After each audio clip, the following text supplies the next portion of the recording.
First, we will start out with background, which includes basics of government, geography, location, ecosystems and biodiversity, economy, and population.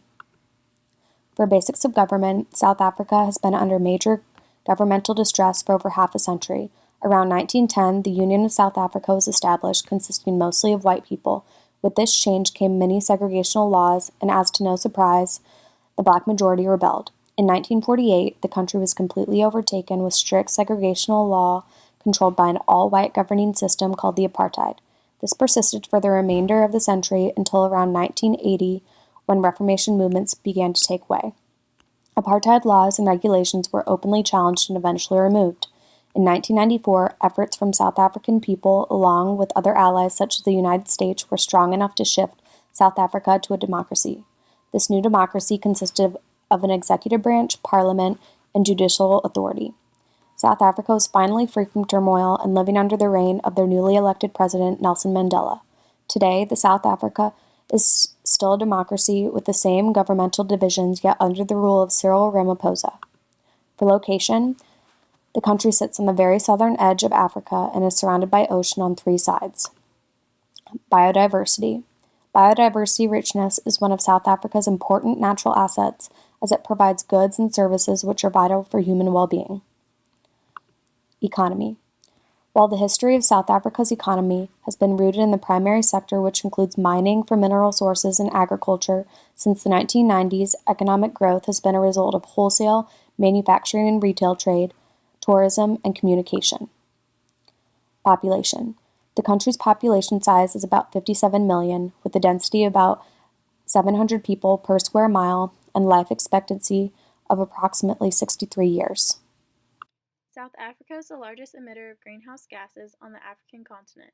It is also home to the world's largest single emitter of CO2, Sasol Secunda plant. As South Africa has tried to develop their country, they are also largely harming it. South Africa is already experiencing a gradual change in climate.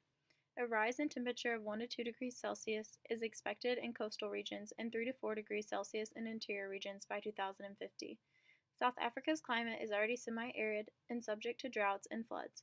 Rainfall will become even more variable. Dry seasons are becoming longer and wet seasons are becoming earlier and shorter. These warm spells may doom the agricultural industry. Small-scale farmers will be most vulnerable to droughts and floods. The shift in rainfall also has the potential to change vegetation, altering biodiversity hotspots. With vegetation taking over, this is pushing organisms out.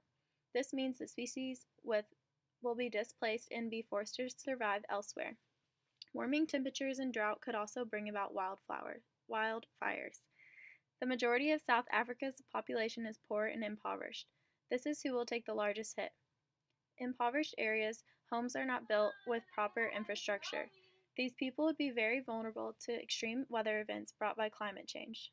Climate change will increase the prevalence of vector-borne diseases such as malaria and dengue fever. Malaria is the largest threat to child survival in sub-Saharan Africa. Using the Hadley Center Global Climate Model, a study was performed to see the potential effects of climate change on transmission patterns.